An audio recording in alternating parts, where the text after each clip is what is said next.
Hello hi నమస్తే welcome to hit TV. నేను మీ host పండు. ఈరోజు మనతో పాటు దాసరి విజ్ఞాన్ గారు ఉన్నారు. అంటే సొసైటీలో ఇప్పుడు జరుగుతున్నాయి కదా కొన్ని ఐబొమ్మ రవి అరెస్ట్ కానివ్వండి, లేకపోతే కొన్ని ఇష్యూస్ జరుగుతున్నాయి కదా, వాటి మీద మన దాసరి విజ్ఞాన్తో మాట్లాడి మరిన్ని విషయాలు తెలుసుకుందాం. హాయ్ అన్న. నమస్తే అన్న. ఇప్పుడు చూసుకుంటే ఐబొమ్మ రవి సవాల్ చేయడము, ఆ పోలీసులని సజ్జనార్ గారు అరెస్ట్ చేయడము, చాలా వరకు ఆల్మోస్ట్ పైరసీ అనేది లేకుండా చేసేసారు. ఇప్పుడు దాన్ని ఎలా చూడొచ్చు అన్న మనం? అంటే కొంతమంది ఏమంటున్నారంటే పబ్లిక్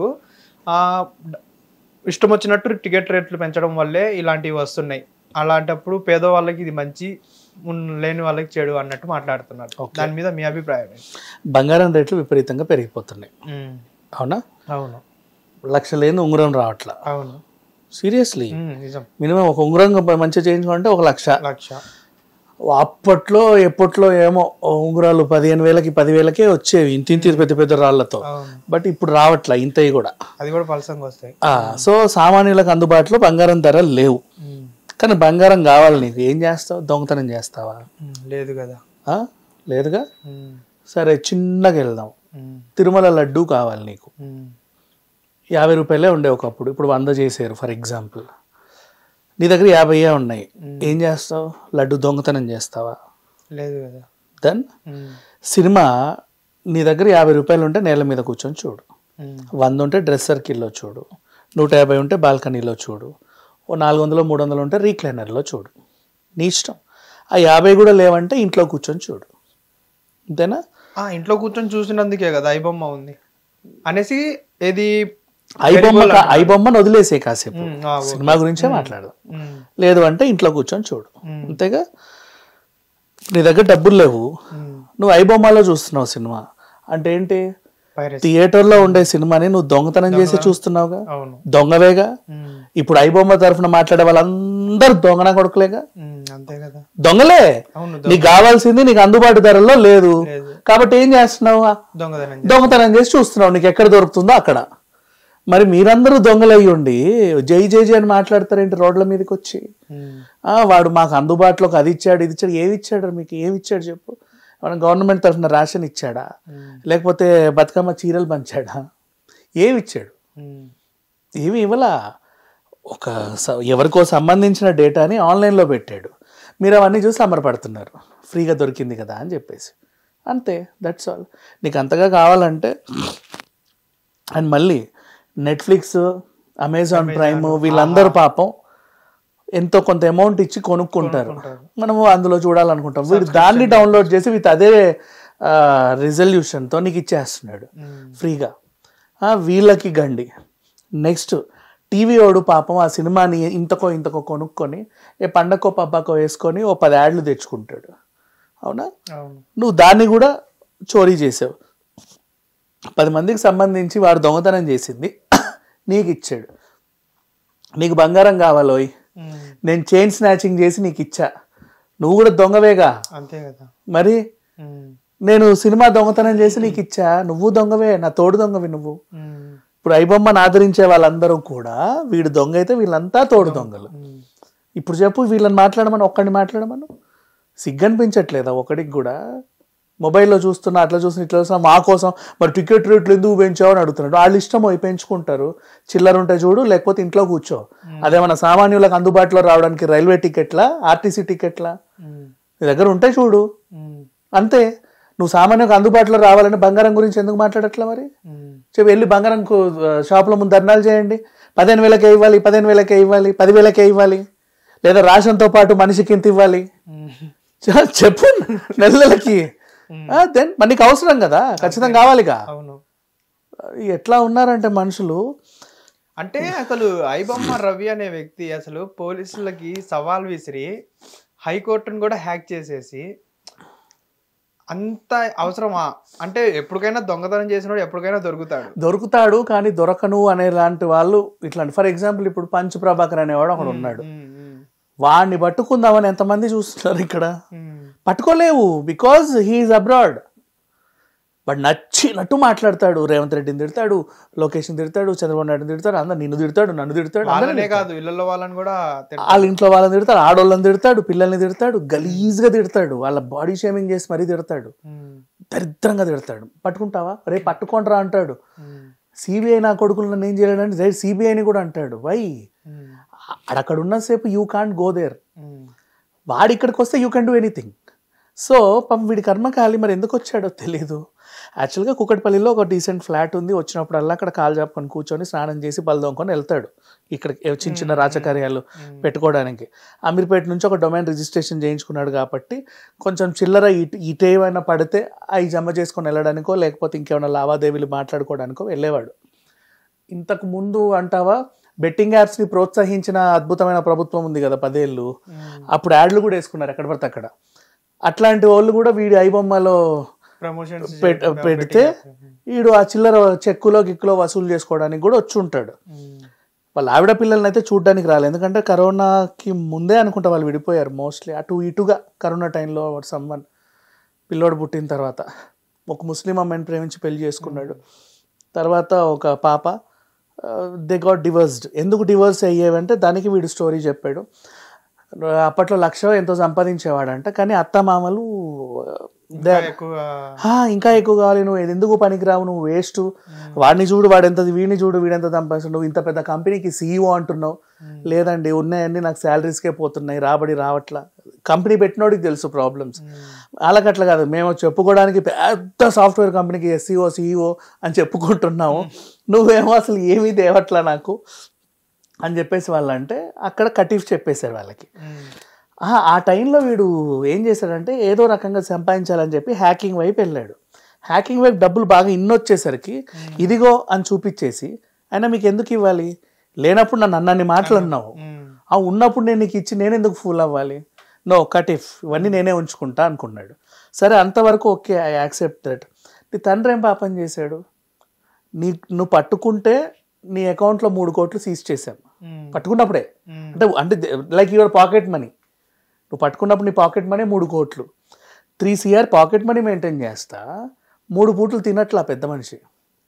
నువ్వు చూసుంటావు వాళ్ళ ఫాదర్ని, 3 పూటలు తినట్లా. ఓపిక ఉంటే వండుకుంటున్నాడు, ఏదో రేషన్ బియ్యమో లేకపోతే ఆయనకు వచ్చే పెన్షనో వాట్ ఎవర్ ఓపిక ఉంటే. లేదు అంటే బయట ఇంత ముద్ద ఏదో ఒకటి తెచ్చుకొని తింటున్నాడు. అంత అవసరం ఏంటి, ఎందుకు అలా తినాలి అంటే దానికి ఒక రీజన్ ఉంటుంది, వీళ్ళకి తెలియదు. వీడికి కొడుకు ఎక్కడున్నాడో తెలియదు, కానీ ఎప్పటికన్నా వస్తాడులే, అప్పుడప్పుడు మాట్లాడుతున్నాడుగా, ఓకే. పెళ్ళము లేదు, ఇంకెవరు లేరు, ఇది వారసత్వ సంపద ఈ డబ్బా, నేను పోతే ఇది ఎవరు తీసుకెళ్ళిపోతాడో అని ఆ డబ్బా కాపాడుకోవడానికి తెల్లారితే కళ్ళు తెరిచి ఆ డబ్బా చూసుకోవడానికి ఇంత తింటారు వాళ్ళు, అంతే.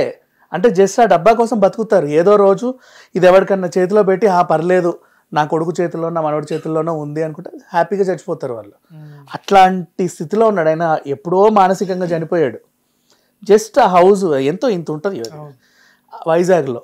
ఇప్పుడు ఇంకా రేట్లు బాగా పెరుగుతున్నాయి కదా, ఆయన కావాలంటే అమ్ముకోవచ్చు కూడా, ఆయన ఇష్టం. కానీ లేదు, ఏంటో మరి ఆ ముసలైన పాపం ఇంత తినడానికి ఇబ్బంది పడతా అది కాపాడుకుంటూ ఉన్నాడు. కొడుక్కి ఇద్దామనే వీడు కనీసం ఎప్పుడు 1,00,000 కూడా ఇవ్వాల కంపెనీ పెట్టినప్పటి నుంచి కానీ ఇంకెప్పుడైనా కానీ.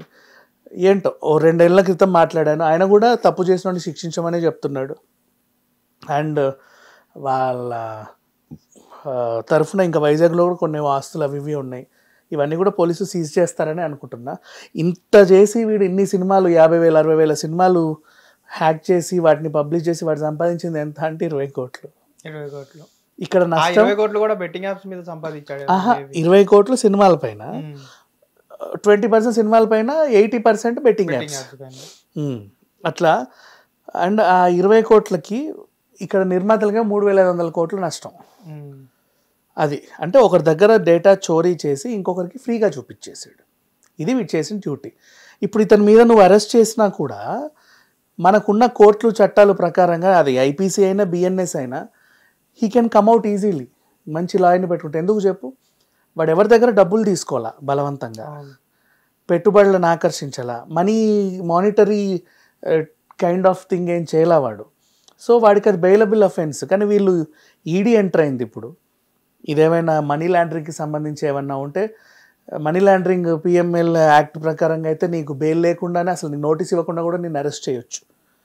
వాళ్ళకంటూ కొన్ని సౌలభ్యాలు ఉన్నాయి, మరి వాళ్ళు ఏం చేస్తారో చూడాలి. ఇకపోతే ఇతని అరెస్ట్, ఒరే ఒరే ఏమేం చేసావో చెప్పురా అంటే, నేను ఒకడినే ఆమె ఏక్ నిరంజన్, నాకు ఎవడూ లేడు, నేను ఒకడినే ఇంత పెద్ద వ్యవస్థను నడిపిస్తున్నాను, ముందెవడు లేడు వెనకెవడు లేడు, నన్ను ఏం చేసినా నాకు ఏం లేదు, ఎందుకంటే నా కోసం ఏడ్చేవాళ్ళు కానీ వచ్చేవాళ్ళు కానీ పోయేవాళ్ళు కానీ లేరు. 3 రోజుల నుంచి ఉన్నాడు, బెయిల్ కనీసం ఎవరు ములాఖత్ రాలా, 2 అడ్వకేట్లు వచ్చారు, నీ తరఫున మేము వాదిస్తాం రా అంటే, నేను మాట్లాడాం మీతోని, ఏమో మరి మీరు ఎందుకు వచ్చారో నా దగ్గర తెలియదు, నా ఫ్రెండ్ ఎవడు అడ్వకేట్ని పెడతా అన్నాడు, ఆయన వస్తేనే నేను అన్ని మాట్లాడతా, ఈ టైప్ ఆఫ్ మెంటాలిటీతో ఉన్నాడు. అంటే మొత్తం అన్ని తెగించేసి ఉన్నాడు.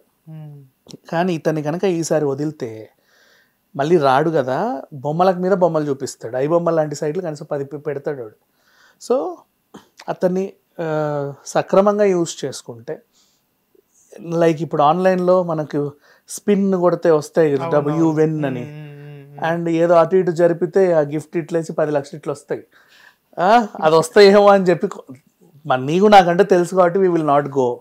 కొంతమంది ఉంటారు పాపం, ఈ రోజుల్లో సెల్ ఫోన్ కూరగాయలు అమ్మే వాళ్ళ దగ్గర ఉంది, ఆఫీస్ బాయ్ల దగ్గర ఉంది, చదువుకున్నోడి దగ్గర ఉంది, జెప్టో జొమాటో చేసే పిల్లల దగ్గర కూడా ఉంది, నెలకి 5,000 10,000 సంపాదించే వాళ్ళ దగ్గర కూడా ఉంది. అవునా, పొద్దంతా కష్టపడి వస్తాడు పాపం, ఒక రోడ్లన్నీ తిరిగి అక్కడ ఇక్కడ డెలివరీ చేసేసి రాత్రి ఇంటికి వస్తాడు, ఇంకేంటి నా జీవితం, నేను ఏమైపోవాలి అని అనుకుంటాడు. ఎంతమంది వేసి కూర్చొని ఆలోచిస్తూ ఉంటారు. ఆ టైంకి ఏదో ఇట్లా డబ్బులు కనిపిస్తాయి, వెంటనే నొక్కేస్తాడు. వాడి దాంట్లో ఎంత ఉంటాయి, మహా అయితే 10,000 20,000 అవి కూడా పోతాయి. అట్లా ఎంతమంది పోయి ఉంటాయి, వాటిని మనం హ్యాక్ చేసి వెనక్కి తేవచ్చు. లింక్ కొట్టగానే ఓటీపీ వస్తుంది, మీకు ఏదో వస్తుంది, అవి కూడా చాలా మంది ఇట్లాంటి వాళ్ళన్నీ వీడికి తెలుసు బాగా. సో ఇతని హెల్ప్తో వీళ్ళందరినీ మనం వెనక్కి తెచ్చుకోవచ్చు. అండ్ మళ్ళీ బ్యాంకులో కూడా ఏదో చేస్తే బ్యాంక్లో నుంచి కొన్ని కోట్లు ఒకరి అకౌంట్లోకి వెళ్ళిపోతూ ఉంటాయి అప్పుడప్పుడు. అట్లాంటి స్కామ్లు కానీ, బిట్ కాయిన్, క్రిప్టో కరెన్సీ ఇలాంటి వాటిలో వచ్చే స్కామ్స్ కానీ చాలా ఉన్నాయి. మాట్లాడుకుంటే 1-2 కాదు, మనకు తెలిసి కొన్ని, తెలియనివి ఇన్ని ఉంటాయి.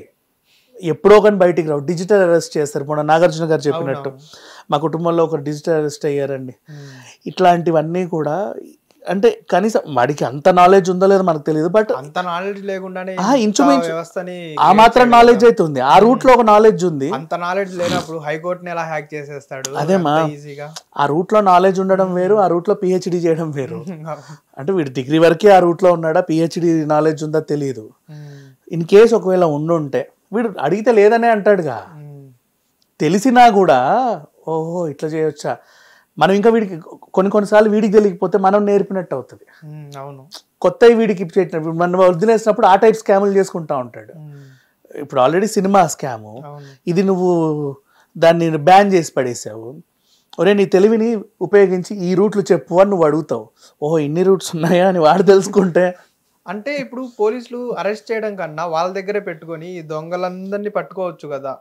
అలా సజ్జనార్ గారు కూడా డిపార్ట్మెంట్ లో మొన్న దాకా లేరు, ఆర్టీసీకి చైర్మన్ గా ఉన్నప్పుడు కూడా బెట్టింగ్ యాప్స్ మీద చాలా యుద్ధమే చేశారు. దొరికింది కూడా అలాగే 1x 2x బెట్లను ఛేదించుకుంటూ వెళ్తే 2 IP అడ్రస్లు ఇక్కడ దొరికాయి. ఆ మూసాపేట ఫ్లాట్ నుంచి అక్కడ దాన్ని నిఘా పెడితే వచ్చాడు చక్కగా సూట్ కేసు పట్టుకొని. కానీ భలే వచ్చాడు అసలు.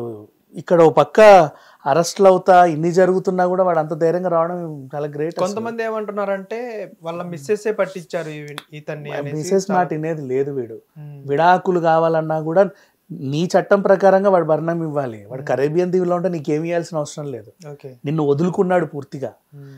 ఒక లావాదేవీ కోసమే వచ్చి ఉంటాడు. ఎలాగో వచ్చాం కదా ఇవన్నీ సెట్ చేద్దాం అనుకొని కూడా ఉండొచ్చు. లేదా ఎప్పుడో మమకారం చేశారే నాకు ఓ కూతురు ఉంది కదా ఆమె నన్ను ఏదన్నా సెట్ చేద్దాం, లేదా ఈ ఫ్లాట్ కూతురు పేరు మీద రాద్దాం. సమ్ టైమ్స్ పీపుల్కి ఎంత కాదన్నాకో ఒక దగ్గర ఎమోషన్ అవుతాడు. ఆ చిన్న ఎమోషన్తో దొరికిపోతారు. ఇప్పుడు ఐబొమ్మ ఓవరాల్గా ఈ మూవీస్ వచ్చే పైరసీలన్నీ క్లోజ్ చేసేసారు ఆల్మోస్ట్. ఇప్పుడు వీళ్ళకి ఏమన్నా ప్లస్ అయ్యే ఛాన్స్ ఉందా? ఆహా వాళ్ళకి కానివ్వు, నెట్ఫ్లిక్స్ వాళ్ళకి కానివ్వండి. ఎందుకని ఐబొమ్మ అనే ప్లాట్ఫామ్ నీకు బాగా అలవాటైంది కాబట్టి రెగ్యులర్గా అందరి నోట్లో నానొద్దు. నువ్వు చూసావా నెట్ఫ్లిక్స్ ఆల్రెడీ ఐబొమ్మలు ఉందిరా డౌన్లోడ్ చేసుకో అంటే అంత ఈజీ అయిపోయింది.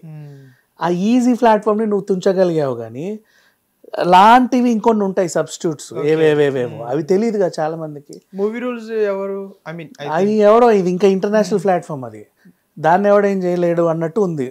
ఇది వీడంటావా ఐ బొమ్మ బప్పం బప్పం. ఇలాంటి పేర్లు తెలుగులోనేగా పెట్టేది, తెలుగోడే. తెలుగు. అయితే ఇక్కడో అక్కడో ఉంటాడు అని తెలిస్తే కొంచెం ఈజీ. ఈ మూవీ రూల్స్ వాడు మొత్తం విస్తరించాడు, వాడు ఎక్కడున్నాడో ఎవడో తెలియదు.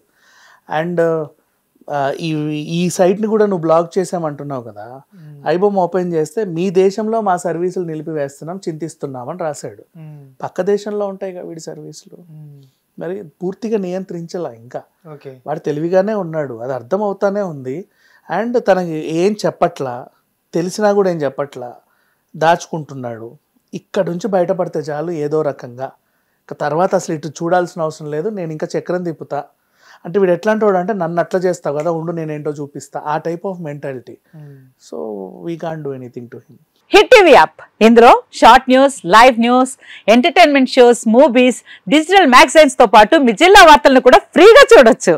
ఇంకెందుకు ఆలస్యం, వెంటనే హిట్ టీవీ యాప్ ని డౌన్లోడ్ చేసుకుని ఫ్రీగా ఎంటర్టైన్మెంట్ పొందండి. Hit TV app. Hit TV app. Please download hit TV app. Hit TV app ని ఫ్రీగా డౌన్లోడ్ చేసుకుని ఎంజాయ్ చేయండి. మీకు నచ్చిన ఎంటర్టైన్మెంట్ కోసం హిట్ టీవీ యాప్ ని ఫ్రీగా డౌన్లోడ్ చేసుకుని ఎంజాయ్ చేయండి. హిట్ టీవీ యాప్ ని డౌన్లోడ్ చేసుకుని ఆస్వాదించండి, ఆశీర్వదించండి. ఇంతమంది సెలబ్రిటీలు హిట్ టీవీ యాప్ ని డౌన్లోడ్ చేసుకోండి అని చెప్తున్నారంటే ఎంత మంచి యాప్ ఆలోచించండి. అమెరికా అమెరికా అమెరికా అమెరికాలో చదవాలనుకునే వాళ్ళకి విశ్వసనీయమైన పేరు మన శౌర్య కన్సల్టెన్సీ. UK లో 1 year masters, UK లో 1 year masters, 2 years work permit up to 5 years visa. Contact Saurya Consultancy. Contact 89851 89851.